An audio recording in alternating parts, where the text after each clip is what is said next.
કટ્ટર ઈમાનદાર નહીં, કટ્ટર બેઈમાન। જી હા, ચારે બાજુ ઈમાનદારીની વાતો કરનાર એવી પાર્ટી આમ આદમી પાર્ટી કે જેનું નામ છે આમ આદમી, કે જે સામાન્ય માણસની સાથે જોડાયેલ છે, પરંતુ સામાન્ય માણસની વચ્ચે જ રહીને તેમની પાસે મત મેળવીને ભ્રષ્ટાચાર કેવી રીતે આચરવો તે દર્શાવે છે આમ આદમી પાર્ટી। આમ આદમી પાર્ટીના સુપ્રીમો અરવિંદ કેજરીવાલ 21 માર્ચથી જેલમાં છે અને હવે જ્યારે મુખ્ય જ ભ્રષ્ટાચાર આચરતા હોય તો પછી જે નાના માણસો છે, કાઉન્સિલર છે, તે કેમ બાકાત રહી જાય। સુરતમાં કે જ્યાંથી આમ આદમી પાર્ટીનો ઉદય થયો ત્યાંના જે કોર્પોરેટર છે લાંચ લેતા ઝડપાયા છે। તેમણે 10 લાખની લાંચ માંગી હતી। એસીબીમાં ફરિયાદ થઈ અને એસીબીએ ફોરેન્સિક પુરાવા સાથે કોર્પોરેટરની ધરપકડ કરી છે। 2 કોર્પોરેટર પર આક્ષેપ થયો હતો, જેમાંથી એકની ધરપકડ થઈ છે। પરંતુ સવાલ એ છે કે તમે લોકોની સેવા કરવા માટે સત્તામાં આવ્યા હતા, સેવા માટે તમે રાજકારણમાં આવ્યા હતા, પરંતુ અહીંયા તો તમે મેવા ખાઈ રહ્યા છો। તમે પ્રજાના મતનો વિશ્વાસઘાત કર્યો છે, પ્રજા સાથે તમે સીધી છેતરપિંડી કરી છે, કારણ કે પ્રજાએ તમારી પર વિશ્વાસ મૂક્યો હતો કે તમે કંઈક નવું કરશો, પરંતુ તમે પણ એ જ લાઈનમાં આવ્યા। મને સમય યાદ આવે છે કે જ્યારે કેન્દ્રમાં યુપીએ સરકાર હતી, એક આંદોલન, જન આંદોલનની શરૂઆત થઈ। એ આંદોલનના એક ચહેરા હતા અરવિંદ કેજરીવાલ। એકદમ શુક્લકડી એમનું શરીર અને ઉપવાસ પર બેઠા હતા। એ સમયે એમની તબિયત પણ ઘણી નાદુરસ્ત થઈ ગઈ હતી। એ વખતે જ્યારે એ વાત કરતા હતા તો એમણે એવું કહ્યું હતું કે અમે રાજનીતિમાં તો ક્યારે આવવાના નથી, પણ પાછળથી એ રાજનીતિમાં આવ્યા તો એમણે એવી વાત કરી કે અમે આ જે આખું સિસ્ટમ છે એની અંદર જે ભ્રષ્ટાચાર છે એની સાફ સફાઈ કરવા માટે એક ઝાડુ લઈને આવ્યા છીએ અને એમણે પોતાનું પ્રતીક જ ઝાડુ રાખ્યું। અને એ પછી આજનો દિવસ, એ દિવસથી આજના દિવસ સુધી કેટલા એવા ઘટનાક્રમ બની ગયા કે જે મનસાની વાત અરવિંદ કેજરીવાલ કરી રહ્યા હતા એના પર સવાલ ઉઠી રહ્યા છે। સવાલ એટલા માટે ઉઠી રહ્યા છે કે જ્યાં દિલ્હી સ્તરે એમના નેતાઓ એક પછી એક અલગ અલગ આરોપોમાં જેલમાં જઈ રહ્યા છે, બીજી તરફ ગુજરાતમાં જ્યાં જનતાએ જે જગ્યાએ એમના પર વિશ્વાસ મૂક્યો એટલે કે સુરત, જ્યાં જનતાએ એમને મત આપ્યા, એમને ચૂંટીને મોકલ્યા કે તમે અમારી સેવા કરો, પણ દર વખતની જેમ નેતાઓ દર વખતે ભૂલી જાય છે કે જનતાની સેવા કરવા માટે આપણે ચૂંટાયા છીએ। 2 કોર્પોરેટર પર સંગીન આરોપ લાગ્યા। એ આરોપ બાદ ઘણા લાંબા સમય સુધી તપાસ થઈ। એસીબીના અધિકારીએ જે દાવો કર્યો છે એ દાવા મુજબ કેટલાક મજબૂત એમને પુરાવા મળ્યા અને પુરાવાના આધારે એક જે આપના કોર્પોરેટર છે એમની ધરપકડ થઈ ગઈ છે, બીજા જે કોર્પોરેટર છે એમની શોધખોળ ચાલુ છે। સૌથી પહેલા વિકાસ, આપણે એ અધિકારીની વાત સાંભળી લઈએ, એમણે શું કહ્યું જ્યારે એમણે આ ધરપકડ અંગે મીડિયા સાથે વાત કરી। કોન્ટ્રાક્ટર અને કોર્પોરેટર વચ્ચે મીટિંગ થયેલી, જેમાં આ બંને કોર્પોરેટરોએ રૂપિયા 10 લાખ લેવાનું રકઝકના અંતે નક્કી કરેલું। આ સમગ્ર વાતચીતનું કોન્ટ્રાક્ટર દ્વારા ઓડિયો રેકોર્ડિંગ કરી લેવામાં આવેલું અને કોન્ટ્રાક્ટર આ રકમ આપવા માંગતા ન હોય તેઓએ એસીબીની વડી કચેરી એટલે કે આ કચેરીનો સંપર્ક કરી અને અરજી આપેલી અને આ સાથેના જે રેકોર્ડિંગ હતું તેની સીડી આપેલી। જે સીડીનું સુરત એકમ દ્વારા એફએસએલ ખાતે પરીક્ષણ કરાવતા નો ટેમ્પરિંગ સર્ટિફિકેટ આપવામાં આવેલું, જેના આધારે ત્યારબાદ આ બંને કોર્પોરેટર અને જે કોન્ટ્રાક્ટર હતા એમનો વોઇસ સ્પેક્ટ્રોગ્રાફી ટેસ્ટ કરાવવામાં આવેલા, જેમાં આ વોઇસ સ્પેક્ટ્રોગ્રાફી ટેસ્ટ જે હતા એ તેઓના જ હોવાનું વાતને સમર્થન એફએસએલ દ્વારા પ્રાપ્ત થયેલું।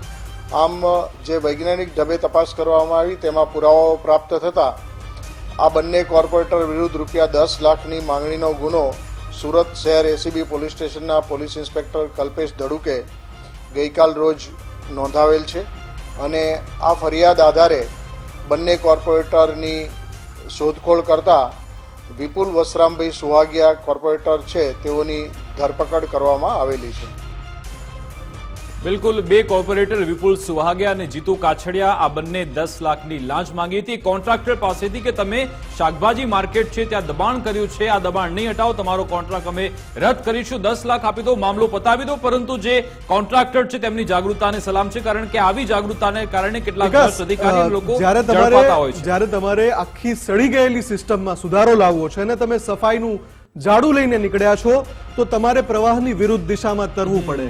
અહીંયા તમારે એ જ પ્રવાહમાં તણાવવું છે, એ જ પ્રવાહમાં સાથે સાથે તરવું છે કે જ્યાં અનેક ભ્રષ્ટાચારના આરોપો થાય છે, સિસ્ટમનો સડો સામે આવે છે, અનેક ભ્રષ્ટાચારીઓ ઝડપાય છે, એની વચ્ચે રહીને એના જેવું જ થઈ જવું છે તો પછી એવો દાવો શું કામ કરો છો કે અમે કંઈક અલગ રાજનીતિ કરવા માટે આવ્યા છીએ? અને જો એવું જ તમારે આ જ રીતે કરવું છે તો પછી તમારા પર આરોપ પણ લાગવાના છે, અને આરોપ જ્યારે લાગવાના છે તો કુમાર કાનાણીએ એવું કહી દીધું કે ભાઈ તોડબાજ આમ આદમી પાર્ટી હવે તોડબાજ પાર્ટી, એક સંગીન આરોપ છે. કુમાર કાનાણીએ શું કહ્યું એ પણ સાંભળી લઈએ. આમ આદમી પાર્ટી હવે તોડ પાર્ટી બની ગઈ છે, તોડબાજ પાર્ટી બની છે.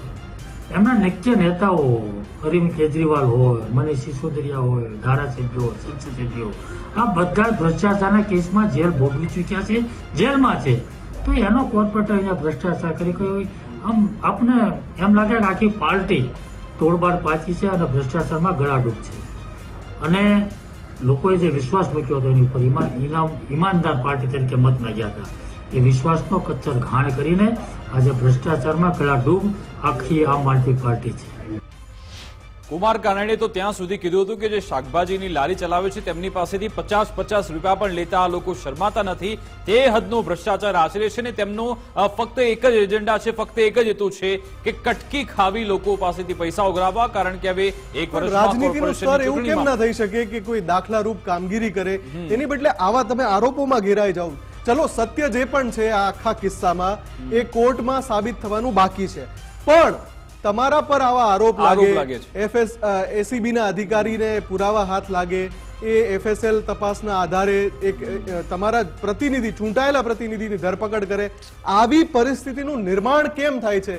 આપના જે મૂળ જે સંયોજક છે અથવા તો મૂળ જે સ્થાપક સદસ્યો છે એમણે વિચારવાની જરૂર છે કે શું જે મુખ્ય માર્ગ નક્કી કરાયો હતો એનાથી ભટકી ગયા છે. બાદમાં અમિત ચાવડાએ પણ પ્રહાર કરી દીધા છે કે હવે કોઈને ડર કે શરમ નથી રહીને ભ્રષ્ટાચાર ફક્ત શિષ્ટાચાર થઈ ગયો છે તેવું તેમણે કહ્યું છે. અમિત ચાવડાનું નિવેદન પણ સાંભળી લીધું. પોલીસ અને પ્રશાસન જ જાણે આ શિષ્ટાચારની પદ્ધતિને ડેવલપ કરવામાં લાગ્યું હોય. પોલીસ પ્રશાસનની રહેમ નજર હેઠળ જ આજે ભ્રષ્ટાચાર શિષ્ટાચાર બની ગયો છે. હવે કોઈને ડર કે શરમ રહી નથી, પણ ખુલ્લેઆમ પૈસા માગવામાં આવે છે. પહેલા એમ કહેવાતું હતું કે ટેબલ નીચે વ્યવહાર થતો હતો, હવે તો ટેબલ ઉપર જ વ્યવહાર થાય છે. એનું જ આ એક મોટું ઉદાહરણ છે કે હવે કોઈને ડર નથી રહ્યો, શરમ નથી રહી, ને જે નીતિમત્તાનું ધોરણ છે એ ગુજરાતમાં દિવસે દિવસે ખૂબ નીચે જતું જાય છે. ત્યારે એના માટે કડક કાર્યવાહી થવી જોઈએ. એસીબી ખાલી નામના કેસ ના કરે, પણ એસીબી સરકારનો એવો ડર હોવો જોઈએ કે કોઈ પણ વ્યક્તિ લાંચ માગતા પણ બીવે અને કોઈ પણ વ્યક્તિ લાંચ આપતા પણ બીવો જોઈએ. પણ કમનસીબે સરકારની નીતિ ને ઈચ્છા શક્તિ નહીં હોવાને કારણે ગુજરાતમાં આજે ભ્રષ્ટાચાર શિષ્ટાચાર બની ચૂક્યો છે. આપણા સૌના માટે ચિંતાનો વિષય. એટલે કોંગ્રેસના નેતા અમિત ચાવડા જે આ પ્રહાર કરી રહ્યા છે એ પ્રહારમાં એમણે લાંચવાળી વાત એવી રીતે કહી છે, હવે મને સમજાતું નથી કે એમની કયા પ્રકારનું ગઠબંધન છે. એક તરફ લોકસભા ચૂંટણીમાં ગઠબંધન કરે છે અને પછી જ્યારે આવો કોઈ મુદ્દો આવે તો કે ભાઈ ભ્રષ્ટાચાર શિષ્ટાચાર થઈ ગયો છે. પૂછવામાં જ્યારે એમને આપના કોર્પોરેટર મુદ્દે સવાલ પૂછવામાં આવ્યો ત્યારે એમણે વાત કરતા કરતા તો આપના જે આરોપી કોર્પોરેટર છે એમને પણ સાણસામાં લઈ લીધા. અને જે દિલ્હી લીકર પોલિસીની વાત આવે છે મુફદ્દલ, આ જે લીકર પોલિસીની તપાસની માંગ કોણે કરી હતી? કોંગ્રેસે જ કરી હતી. અજય માકન રોજ પ્રેસ કોન્ફરન્સ કરતા હતા કે આમાં ભ્રષ્ટાચાર થયો છે, તપાસ થાય, અને પછી તપાસ થઈ ત્યારે કેસ આખો દાખલ થયો અને પછી 100 કરોડનો ભ્રષ્ટાચારનો આરોપ લાગેલો છે. કેટલા? 100 કરોડનો. આ જ કેસમાં અરવિંદ કેજરીવાલ જેલમાં છે, સત્યેન્દ્ર જૈન હોય કે પછી મનીષ સિસોદિયા હોય, આ બધા જેલમાં જઈને આવ્યા છે અને આ કેસ હજુ પણ ચાલી જ રહ્યો છે. અને આ કાઉન્સિલરને એવું થતું હશે કે આપણા જે મુખ્ય છે તે 100 કરોડના કેસમાં હોય તો 10 લાખ તો આપણા માટે ક્યાં મોટી વાત છે. 10 લાખની લાંચ તેમણે માંગી લીધી. પરંતુ સવાલ એ છે કે શું આ રાજકીય પક્ષોમાં આવી નીતિમત્તા રહી છે? ખરા પ્રામાણિકતાની તે જાહેર મંચ પરથી વાતો તો કરે છે પરંતુ ખરા અર્થમાં તેમનું જે આચરણ છે તેમાં નીતિમત્તા કે પ્રામાણિકતા આપણને જોવા મળે છે? જવાબ મળે છે ના, કારણ કે તેમને ફક્ત મલાઈ કાપવામાં જ રસ છે, ટેબલ નીચેથી પૈસા લેવામાં રસ છે. જનતાનું જે થવું થાય, ભલે ગમે એટલું જુઠ્ઠું બોલવું પડે, ખોટું બોલવું પડે, ભલે એવા વાયદા આપણે ખોટા કરીશું અને લોકોને ભોળવીશું, જનતાએ આમાં જાગૃત થવાની જરૂરિયાત છે. કારણ કે તમે જો આ બધામાં એવું શોધી રહ્યા છો કે એમને પ્રામાણિકતા જોવા મળી રહી છે, નીતિમત્તા જોવા મળી રહી છે, પરંતુ આમાંથી બિલકુલ, તમને જનતા જો ફક્ત જાગૃત થઈ વિશ્વાસઘાત જ જશે મળશે. તો જ આમને પાઠ ભણાવવા છે આવા જે તત્વો છે એમને, અને તો જ પરિસ્થિતિ બદલાશે.